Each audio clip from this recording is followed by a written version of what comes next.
نشد مطار نيو دلهي بآلاف من أبناء شعب الهند الذين وفدوا لاستقبال الرئيس جمال عبد الناصر وأعضاء وفد مصر في المؤتمر الإفريقي الآسيوي. وكان في مقدمة هذه الجموع الباندت نهرو رئيس وزراء الهند والوزراء ورجال السلك السياسي وكبار الشخصيات من عسكريين ومدنيين.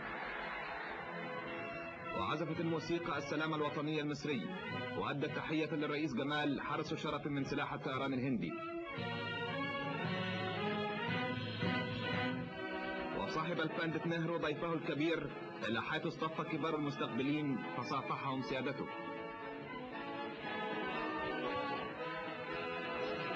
وقلد المستقبلون السيد الرئيس وأعضاء الوفد المصري باقات الزهور رمزا للأخوة الصادقة التي تجمع بين شعبي الهند ومصر. وفي اليوم التالي لزيارة السيد الرئيس جمال عبد الناصر للهند توجه إلى ضريح الزعيم الروحي الكبير المهاتما غاندي، حيث وضع باقة من الزهور ثم وقف مترحما على الزعيم الخالد.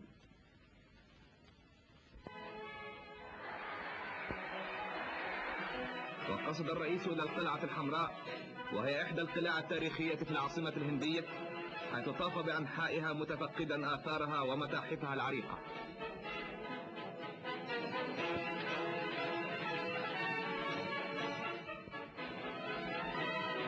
وازدحمت جنبات الطريق إلى مسجد جمعة بالجماهير التي استقبلت الرئيس أجمل استقبال.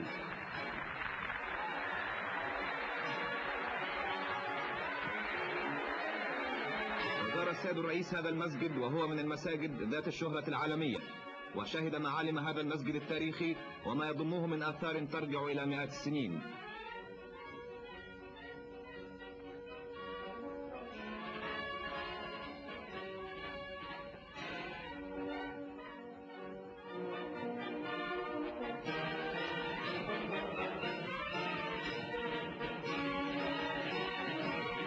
وأطل الرئيس من مئذنة المسجد على مدينة نيو دلهي.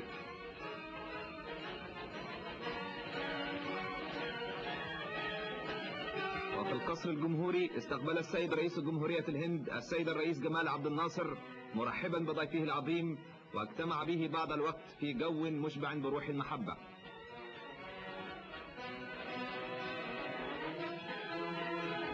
وقصد الرئيس جمال عبد الناصر بعد ذلك إلى قصر الباندت نهرو، حيث تم أول اجتماع للمباحثات الرسمية بين الهند ومصر شهده الدكتور محمود فوزي وزير الخارجية. وأقامت جمعية الصداقة المصرية الهندية بقصر حيدراباد حفلة استقبال كبرى تكريما لضيف الهند الرئيس جمال عبد الناصر، شهدها الصاد صلاح سالم والدكتور محمود فوزي والشيخ الباقوري والسادة عبد الخالق حسونة ومحمد أبو نصير وسفير مصر في الهند والملحق العسكري بها وكثير من الشخصيات الهندية وأعضاء الجالية المصرية. وألقت السيدة سكرتيرة الجمعية كلمة ترحيب بالسيد الرئيس. ثم تكلم السيد الرئيس منوها بالعلاقات الطيبة التي تربط الهند ومصر، وشكر للقائمين بتأسيس هذه الجمعية جهودهم التي من شأنها توثيق الأخوة والصداقة بين اتحاد الهند وجمهورية مصر. ودعت محافظة نيو دلهي سيادة الرئيس جمال عبد الناصر ورفاقه لحضور المؤتمر الشعبي الذي أقيم في ميدان رامليلا وشهده نصف مليون من أبناء شعب الهند. ووصل السيد الرئيس فاستقبله الباندت نهرو ومحافظ المدينة، وبعد أن صافح مستقبليه صعد إلى المقصورة الخاصة فحيا الجماهير المتراصة تحية طيبة. ثم وقف الباندت نهرو مخاطبا الجماهير قائلا إنه لمن دواعي الغبطة والسرور أن تستقبل الهند الرئيس جمال عبد الناصر. وقلد محافظ المدينة السيد الرئيس باقة من الزهور تكريما لسيادته على الطريقة الهندية.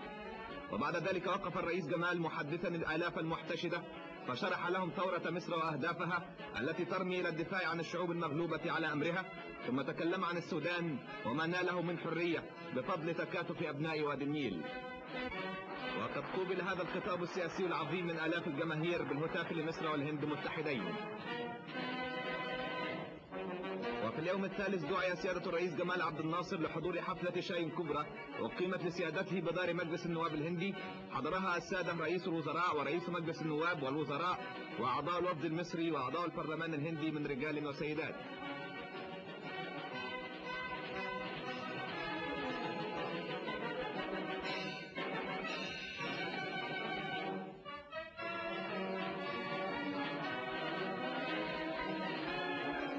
داخل قاعة مجلس النواب اتخذ رئيس وزراء مصر مكانه على يمين رئيس مجلس النواب الذي جلس على يساره نائب رئيس وزراء أفغانستان.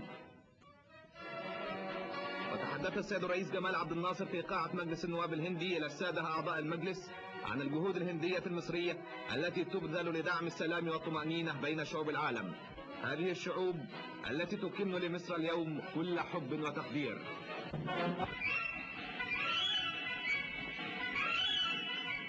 مصر اليوم يتردد اسمها عاليا خفاقا في كل البقاع قاصيها ودنيها، ولأول مرة يصل مسؤول مصري إلى رانجون عاصمة بيرما في الشرق الأقصى ليربط بين شعب مصر وشعوب هذه المنطقة من العالم.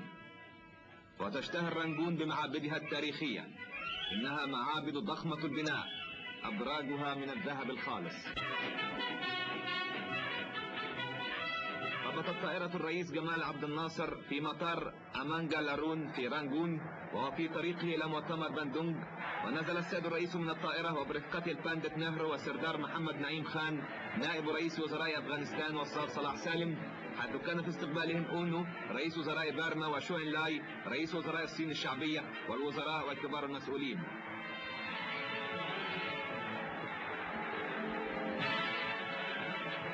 قلد رئيس وزراء بيرما السيد الرئيس وزملائه باقات الزهور تحية لهم، وتقدمت فتيات رانجون بملابسهن الوطنية يحملن الأزهار وينثرن مياهها المعطرة تحية للقادم العظيم وصحبه.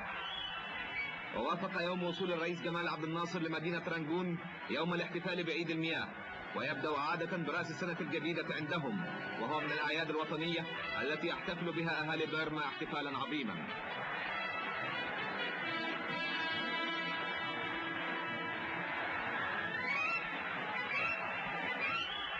ونزل الرئيس جمال عبد الناصر والرؤساء والمرافقون في ضيافة السيد رئيس الجمهورية في القصر الجمهوري، وبعد أن استراحوا قليلا ارتدوا الملابس الوطنية لمشاركة الأهالي أفراحهم في عيدهم القومي عيد المياه، تستقل السيارات إلى الأحياء الوطنية وسط حفاوة بالغة.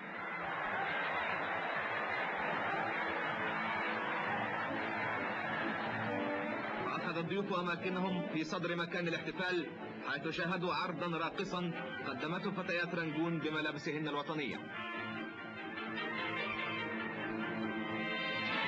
بينما أخذ الأهالي ينثرون مياه الورد على السيد الرئيس وصحبه، وشارك جمال عبد الناصر ورفاقه الأهالي أفراحهم بهذا العيد، فأخذوا بدورهم ينثرون المياه عليهم وعلى بعضهم بعضا، وينثرون معها المحبة والصفاء.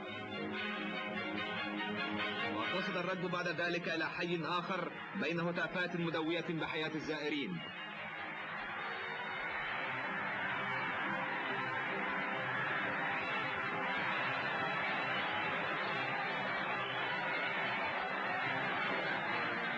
وشهد الضيوف في هذا الحي نوعا آخر من الرقص الوطني المعبر عقبه نثر المياه من الجميع على الجميع.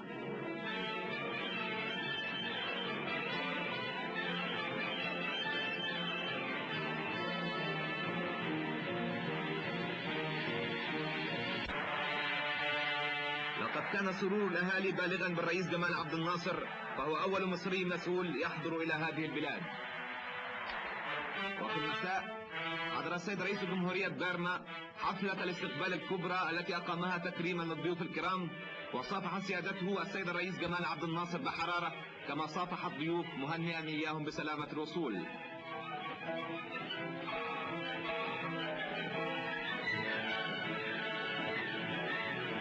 وأمضى معهم بعض الوقت في حديث أظله السلام، وتناول ما تهدف إليه شعوب العالم من حرية وإخاء.